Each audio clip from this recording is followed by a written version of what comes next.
Bon, faut-il se nicher quand on est freelance? Dans cette vidéo, on va voir concrètement, premièrement, pourquoi te nicher est la meilleure chose que tu puisses faire pour ton business. Je vais t'expliquer concrètement avec des exemples, et cetera, ouais, tout simplement, c'est ce qu'il faut que tu fasses. En même temps, je vais nuancer le propos en t'exposant les risques si c'est mal fait et surtout, je vais te présenter un concept que j'ai développé et que j'appelle la niche fluide, qui aurait changé ma vie si je l'avais su avant de me lancer et puis après, à la fin, je te montrerai aussi, concrètement comment te nicher et comment bien le faire. Voilà, globalement, là, c'est une petite intro, mais je vais t'épargner le détail, mais hem, moi, j'ai toujours été intéressé par plein de sujets. J'ai jamais voulu m'enfermer dans un truc et quand je me suis lancé en freelance, je me suis dit: «OK, il faudrait que je me niche», sauf que, j'avais pas envie, en fait et donc du coup, je me suis dit: «Bah, non, c'est mieux de faire plein de choses, de kiffer ma life» parce que dans tous les cas, si je me niche et que je m'enferme, au bout de 6 mois, je vais pas aimer ce que je fais, et du coup, je vais arrêter et donc en fait, ça serait une perte de temps et finalement, j'ai passé plusieurs années comme ça à penser ça et du coup, à tout simplement vraiment perdre du temps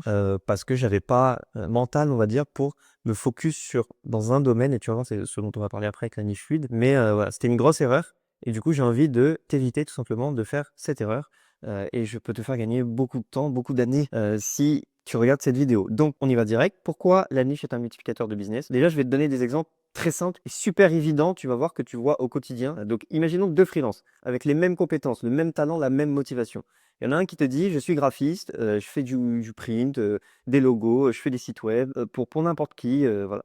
Et tu en as un autre qui te dit: «Je suis graphiste spécialisé dans les identités visuelles pour restaurants gastronomiques». Si tu es un restaurant gastronomique, avec qui as-tu envie de travailler? Voilà, très simple. Maintenant, imaginons 2 restaurants. Il y en a un qui se nomme La Place et à sa carte, tu vois des pizzas, des moules, du riz, des côtes de porc, des sushis, bref, un peu de tout. Et maintenant, il y en a un autre, qui se nomme La Mama et qui propose que des pizzas et des pâtes. Pareil, où est-ce que tu aimerais aller dîner? Même chose, des médecins. Il y en a un qui est généraliste, un des dermatos. Si tu as des problèmes de peau, tu vas voir bref, tu vois que ça, on peut le faire avec des avocats, des psychologues, des artisans, des professeurs. Enfin, en fait, ça fonctionne dans tous les domaines, et toi-même, toujours réfléchis en tant que consommateur. Quand tu as envie de consommer enfin de consommer ou que tu as un besoin, une problématique sur un sujet précis, est-ce que tu as envie d'aller voir quelqu'un qui est généraliste ou quelqu'un qui maîtrise ce sujet précis et qui a de l'expérience et des preuves sociales dans ce sujet précis? Donc factuellement, se nicher, c'est pertinent et tu vas voir, enfin je vais développer, ça t'apportera beaucoup plus de business que d'être généraliste. Ça, c'est un fait et on ne peut pas l'enlever. Donc voilà et ça s'applique à tous les métiers, dont les métiers digitaux. Pourquoi ça marche? Donc c'est très simple, 3 points.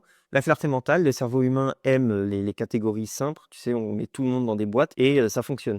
Donc quand ton positionnement est précis, les gens savent immédiatement à qui te recommander. Deuxièmement, tu as le biais d'expertise, qui est un biais cognitif documenté et on a tendance à percevoir les spécialistes comme plus compétents que les généralistes, même si ce n'est pas toujours vrai. Mais encore une fois, c'est une question de perception, de valeur perçue, ce qui compte, toi, aujourd'hui, sur le marché, en tant que freelance. Et enfin, tu as l'autorité. Plus ton message est focalisé, plus vite tu deviens la référence dans ton domaine. Tu vas voir que ça, c'est très important pour le concept des niches fluides dont je parle juste après. Selon une étude de la Harvard Business Review en 2018, les freelances qui se positionnent comme spécialistes facturent 20 à 50% plus cher que les généralistes à compétences équivalentes. C'est ça qui est fou. C'est que tu as encore une fois, tu prends deux freelances, tu prends 2 freelances qui ont les mêmes compétences. Juste, il y en a un qui se positionne comme spécialiste, donc qui a une valeur perçue de spécialiste, il va pouvoir facturer 50% plus cher. Pourquoi? Tout simplement parce que dans l'esprit du client, spécialiste égale meilleur résultat et moins de risque. Encore une fois, c'est factuel, c'est difficile à contredire. Mais peut-être que là, la question que tu te poses et moi, c'est ce que je me serais dit, c'est ce que je te disais au début, de la vidéo, c'est que si je me spécialise et que je me niche, OK, j'aurai des meilleurs résultats, mais si je suis une personne qui me lasse vite, je sais que je suis ce genre de personne qui se lasse vite, en fait, dans 6 mois, je vais me sentir enfermé dans cette niche et ça va être relou. Oui, mais non, parce qu'il y a le concept de niche fluide, tu vas voir, ça va être très intéressant. Mais juste, je vais terminer sur les avantages et les pièges, de te nicher pour que tu comprennes bien tout avant qu'on aborde la niche. Donc les avantages de bien se nicher, déjà, tu deviens mémorable. En 2020, Nielsen, donc Nielsen, c'est un groupe, a fait des études de marketing, dans le monde, a montré que les messages clairs augmentent la mémorisation de 31%. Donc tu es mémorable. Quand tu es RH freelance, tu es juste RH freelance. Quand tu es RH pour les boîtes tech en hypercroissance, tu as une image précise. Et là, les gens, même quelqu'un qui n'est pas une boîte tech en hypercroissance, il peut connaître quelqu'un qui est une boîte tech en hypercroissance et dire: «Ah, je connais, enfin j'ai vu quelque part sur les réseaux ou quoi, un RH qui est RH pour boîte tech en hypercroissance». C'est mémorable, c'est une image précise qui reste. Du coup, ton marketing, il devient simple, tu sais à qui t'adresser, tes posts parlent directement aux problèmes de ta cible, tes offres, utilisent leurs mots et tes exemples et témoignages, surtout tes preuves sociales, résonnent avec eux. Et ça, c'est vraiment un des points les plus puissants. Clairement, quelles que soient les prestations que tu fasses, forcément, tu as toujours des leads, des prospects qui t'ont demandé: «Est-ce que tu as déjà travaillé avec quelqu'un comme moi?» et cetera. Et quand tu es niché et plus tu es niché, bah, plus tu as des preuves sociales de gens exactement comme la personne, qui a envie enfin, avec qui tu aimerais travailler. Et donc du coup, tu es encore plus pertinent que tes concurrents. Donc c'est très puissant d'un point de vue concurrentiel. Du coup, tu signes mieux, tu délivres mieux, tu satisfais mieux, tu grandis plus vite et tu vas plus loin. Tu peux aussi augmenter tes prix, parce que tu deviens expert. Bref, pas besoin d'épiloguer, plus tu es spécialisé, plus tu es compétent, tu deviens rare, moins il y a d'offres similaires aux tiennes et donc plus la demande pour ce que tu fais précisément est centrée sur donc ta valeur sur le marché augmente. Il y a aussi le bouche à oreille qui devient ultra ciblé. Bon, enfin, c'est assez logique, hein, un restaurateur qui a aimé ton travail connaît d'autres restaurateurs. Si tu travailles avec d'autres restaurateurs, pardon, ton réseau se développe en cercle homogène et ça, c'est de l'or. Et un point aussi que je trouve très intéressant, c'est que tu vas finir en fait par délivrer 10 fois plus facilement pour 10 fois plus de satisfaction client. Parce que tu sais précisément ce que tu offres, pour qui tu l'offres, de quelle manière tu le délivres. Tu as un process que tu améliores à chaque nouveau client parce que c'est toujours la même chose, parce que c'est pour les mêmes clients. Et donc petit à petit, bah, tout devient plus facile pour toi, ça te prend moins de temps et en même temps, les clients sont plus satisfaits parce que tu as amélioré à chaque fois ton process, sur précisément ce type de client. Donc voilà, j'essaie de te trouver un exemple là, mais j'en ai pas spécialement en tête. Maintenant, il y a des inconvénients. Il y a des inconvénients à se nicher, évidemment. Donc c'est pas une baguette magique.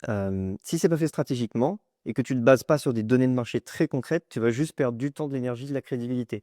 Parce que si demain tu arrives et tu dis: «OK, ouais, bah, je reprends l'exemple des restos gastro, j'aime bien les restos gastro, moi je suis, bah, tiens, bah, j'ai vu ce matin une freelance sur LinkedIn qui était, nichée sur les DJ. Du coup, elle fait les logos et tout un branding, en fait, une identité, visuelle pour les DJ. OK, bah, j'imagine alors il y a 2 possibilités. Soit elle a fait les choses bien et elle a fait enfin, elle a évité toutes les erreurs dont je vais te parler là, dans ce troisième point et du coup, elle a vu qu'effectivement c'est une niche qui est rentable et ça vaut le coup et il y a beaucoup de demandes et en même temps elle kiffe, donc tant mieux. Soit juste la meuf, elle kiffe la musique, elle kiffe les DJ, elle est peut-être elle-même DJ et en fait elle s'est dit: «Ah trop bien, je vais faire ça pour les DJ». Sauf que si tu fais ça instinctivement, c'est là où c'est vraiment potentiellement horrible de te nicher et où tu vas te dégoûter de ce que tu fais et c'est limite pire que de pas te nicher en fait finalement. Parce que, bah, déjà si tu te niches sur un marché trop petit comme je te dis, bah, au final tu es tout seul. Je fais une petite parenthèse parce que ça peut être bien. Non, en vrai, tu sais quoi? Je t'évite la parenthèse, on s'en fiche. Je voulais parler d'une cliente, à nous qui justement avec 3-4 clients, elle peut faire 100 000 € par an. Donc ça peut être bien d'être sur un marché entre guillemets «trop petit» si tu as des grosses prestats. Voilà, mais ça c'était la petite parenthèse. Là le problème en fait et ce sur quoi j'ai envie de focus là dans l'exemple de la DJ, c'est vraiment nous ce qu'on appelle, l'étude de marché et avoir de la data. C'est que tu ne dois pas te nicher sans avoir préalablement, complètement étudié ton marché, fait des tests, et il faut prendre ce temps au début, qui peut prendre quelques semaines, quelques mois, pour ensuite être tranquille pendant plusieurs années. Très important. Mais ça, en fait, je vais t'en parler, à la fin de cette vidéo, quand je vais t'expliquer comment bien te nicher. Donc pour continuer et pour pas trop me disperser sur les évidemment, il y a la dépendance. Si ton marché s'effondre, tu t'effondres avec lui. Par exemple, les freelances 100% B2B, pendant le Covid, enfin événementiel B2B pardon, pendant le Covid, bah, c'est complexe. Mais tu vas voir qu'avec la niche fluide, on peut éviter ça. Même chose, sentiment d'appartenance, d'enfermement. Comme je t'ai dit tout à l'heure, une niche peut devenir une prison, et c'est ce dont j'ai longtemps eu peur, mais le concept de niche fluide va tout changer et on en parle dès maintenant. Donc la niche fluide, pour moi, c'est l'équilibre idéal.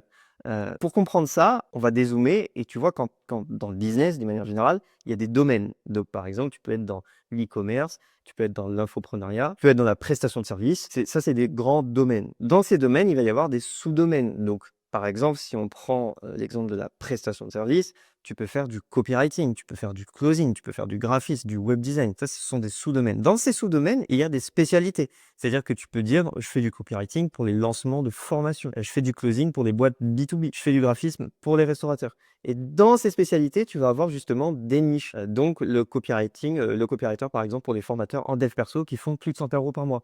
Ou le closing pour des boîtes tech B2B en hypercroissance. Du graphisme pour des restaurants gastro. Donc tu vois, en fait, imagine une pyramide comme ça, décompose. Et l'idée, le concept de la niche fluide, c'est que tu vas pouvoir te balader en fait dans ça. Je l'explique juste là. Donc tu peux naviguer entre les sous-domaines, les spécialités et les niches. Par contre, tu ne dois jamais changer de domaine. Donc, déjà, la première chose que tu dois avoir en tête, c'est dans quel domaine je sais que j'ai envie de taffer sur les 5, 10, 15 prochaines années, tu vois. Donc, vraiment, tu dézoomes et tu regardes les grands domaines. Est-ce que j'ai envie d'être un boss de l'e-commerce, un boss de l'infopreneuriat, un boss de la prestation de service. Pourquoi c'est très important de au moins se cantonner à ce domaine? Parce que tout simplement, tous les process, tout le playbook du succès, tout ce que tu vas apprendre pendant des années par rapport à ce domaine, bah, c'est très important. Enfin, c'est une compétence exceptionnelle, tu vois. Et si demain et c'est ça l'erreur que moi j'ai faite, c'est de changer le domaine, c'est de dire tiens, je vais tester e-commerce, ah, en fait, je vais tester en fait, je vais tester la prestation de service, en fait, non, genre, reste focus dans ton domaine. Et après, justement, pour pas avoir tous les inconvénients qu'on a vus de la niche, de te sentir enfermé, etc., tu vas pouvoir, avec le concept de niche fluide, te balader dans les sous-domaines, dans les spécialités et dans les niches. Je te donne un exemple pour que ce soit plus clair. Imagine que tu as choisi du coup la prestation de service. Tu te dis, OK, dans les 3, 5, 10, 15 prochaines années, je vais maîtriser tous les codes, tous les process, toutes les stratégies de la prestation de service. Pur, juste le fait de faire de la prestation de service, donc avoir par exemple une agence ou être freelance. Tu choisis un sous-domaine, donc par exemple la création de landing page. Tu te dis, tiens, OK, je pars sur la création de landing page, ça m'a l'air cool. Peut-être que dans un an, ça va me saouler, mais là, pour le moment, c'est OK. Tu trouves tes premiers clients, etc. Toujours, mais ça, c'est toujours, tu testes, tu questionnes, tu benchmarks, tu regardes ce qui se fait dans d'autres pays par rapport à ton sous-domaine. Ensuite, tu te spécialises. Encore une fois, pas au hasard, et ça, on en parlera juste après sur comment bien se nicher, c'est que tu fais pas des choses au hasard. C'est toujours basé sur de la data, c'est toujours basé sur des recherches, c'est toujours basé sur des itérations que tu as faites. Donc, tu te dis, OK, je sens que, enfin, encore une fois, je sens pas instinctivement, mais je sens via toutes les datas, toutes les données, tous les chiffres que j'ai que les landing pages pour les agences, ça le fait. C'est les clients avec lesquels je préfère travailler et aussi où il y a du business tout simplement. Voilà. Et donc là, tu vas te nicher, tu vas te dire, je fais des landing pages pour les agences créatives qui font plus de 100K € par an. Donc là, c'est vraiment le truc très précis. Ce positionnement, encore une fois, il sera, j'insiste dessus, réfléchi, appuyé de tests et d'analyse, donc forcément rentable.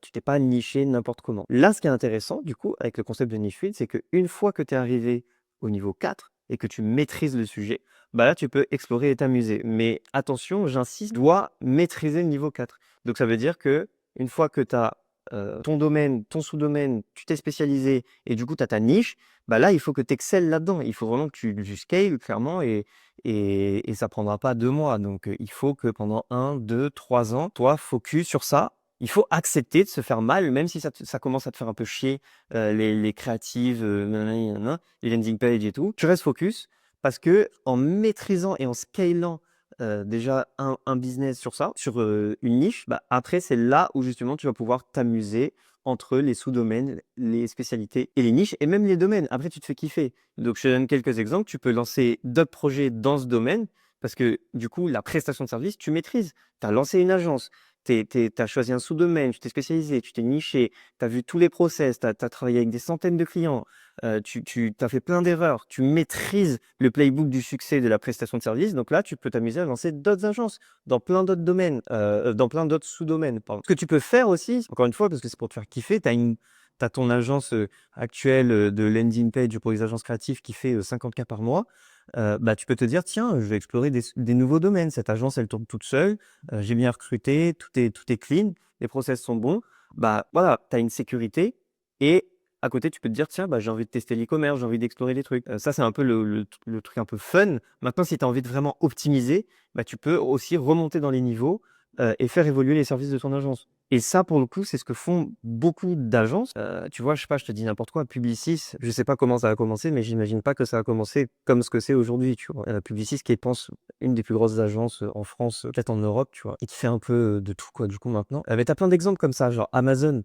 Amazon, comme tu le sais, ils ont vendu que des livres au début. Mais pourtant, dès le début, Jeff Bezos, il avait cette vision de dire, moi, je veux, c'est pour ça que ça s'appelle Amazon, je veux qu'il y ait vraiment une panoplie de choses et que tu puisses retrouver tout ce que tu veux sur mon site.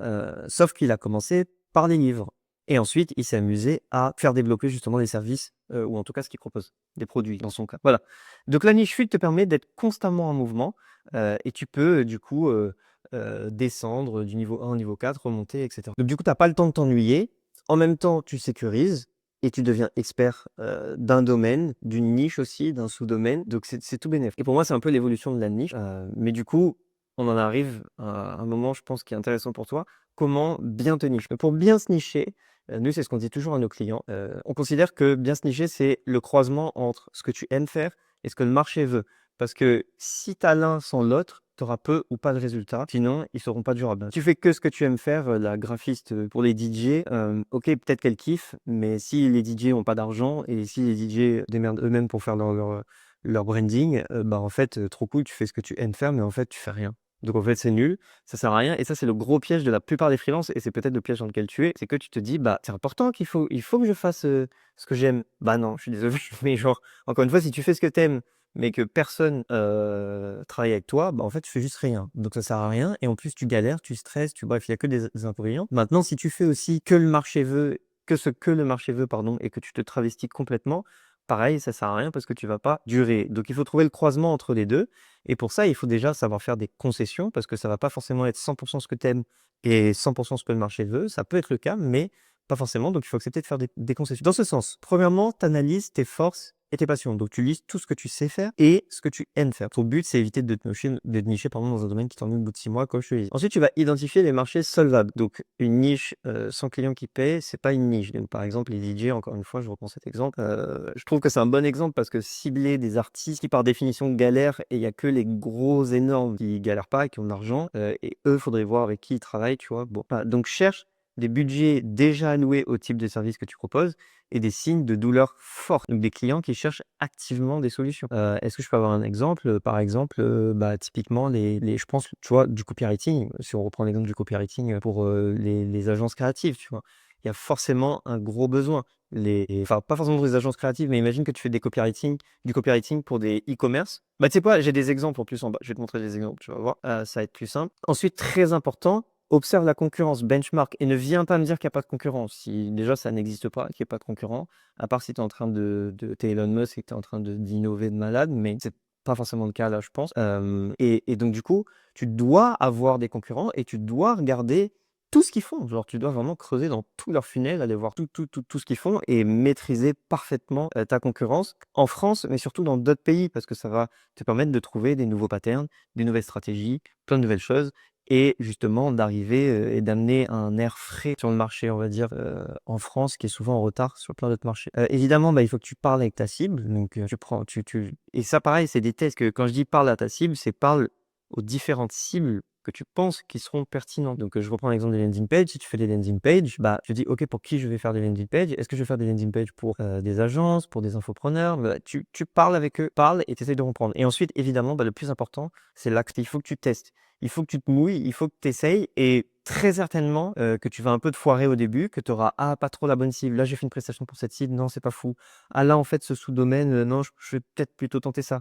Il faut accepter de perdre un peu de temps au début pour faire ces tests, pour récolter de la data et pour ensuite être capable de dire: «Ah, je suis sûr et certain que c'est ça que je veux». Par exemple, si tu fais du SEO, il y a 1 million de manières de faire du SEO déjà, dans la manière de faire, mais aussi 1 million de cibles possibles. Genre, tu peux faire du SEO pour le e-commerce, tu peux faire du SEO pour les agences, tu peux faire du SEO pour des startups, et ça n'a rien à voir, et il faut tester pour savoir déjà ce que tu aimes faire et ce dont le marché a besoin, et là où il y aura le plus de business à aller chercher, encore une fois. Et après, bah, c'est vraiment quelque chose qu'il faut jamais arrêter de faire, qu'on appelle des rétrospectives. Donc, tu affûtes ton positionnement petit à petit, voilà, et tu ajoutes. Donc là, je te montre quelques exemples de clients qu'on a eu nous avec Produscale. D'ailleurs, si tu veux candidater, tu veux ajouter 2 000 à 5 000 € par mois de CA à ton business de freelance, de prestation de service, bah, hésite pas à candidater. Il y aura sûrement un lien dans la description. Donc, la plupart des clients qu'on accompagne avec Produscale, ils savent pas trop en termes de positionnement, de niche, d'offres. Ils sont un peu perdus, même de cibles, etc. quand ils viennent nous voir. Et d'ailleurs, je dis même parfois sans le savoir, mais souvent sans le savoir, en fait. Ils captent même pas, ils sont perdus, justement. Et là, j'ai 3 exemples concrets où, justement,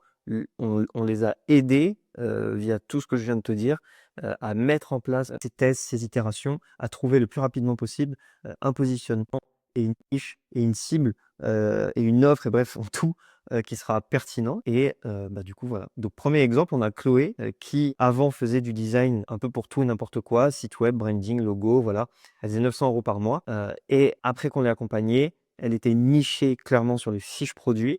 Elle se concentrait que sur une expertise, ça la rendait bien plus crédible. Et maintenant, elle fait 3 000 € par mois. On a Emma qui faisait de l'UGC, des sites web. Elle faisait un peu, voilà. En fait, c'est vraiment et peut-être que tu te reconnais là-dedans, mais c'est ça vient, je prends.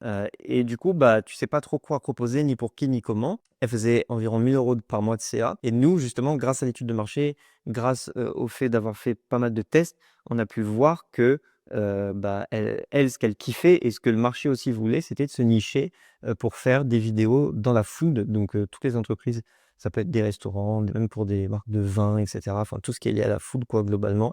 Et après 6 mois, elle faisait plus de 5 000 € par mois sur ce positionnement, et les clients, viennent, vraiment sans pression et elle a des études de cas à chaque fois parfaites pour convertir justement ses prospects, parce qu'elle fait des vidéos que pour des entreprises dans la food. Donc c'est l'exemple que je te donnais au début avec les restaurants gastro, très simple de convertir. Et enfin, on a une autre Chloé qui pareil, elle était CM, elle faisait un peu de photos, elle savait pas trop. Même chose, pas de structure, pas d'offre, pas de cible. Finalement, pareil, toujours avec des tests, rien n'a été fait au hasard, et aussi se focus sur ce qu'elle aime faire. Bah, finalement, ce qu'on a trouvé, c'est, qu'elle puisse se nicher dans le fait d'être photographe événementiel et ça, pour le coup, bah, ça a tout simplement fait x10 sur son CA, donc voilà, très intéressant. Juste, bah, du coup, n'oublions pas que ça, c'est du travail évidemment, hein, c'est facile de faire des avant-après, mais en fait, il y a vraiment une méthode, tu vois? Pour, trouver sa niche, pour trouver son positionnement, pour trouver sa cible, pour, construire son offre et après ses offres, et tout ça, c'est pas très complexe. Il faut juste être discipliné, résilient, parce que ça peut prendre plus de temps que prévu, ça dépend. Mais en tout cas, si tu veux qu'on t'aide à le faire, encore une fois, hésite pas à candidater, il y aura sûrement un lien dans la description. Merci d'avoir regardé cette vidéo. Hésite pas à liker, commenter, tout ça, tu connais. Je te dis, bah, à très bientôt pour une nouvelle vidéo.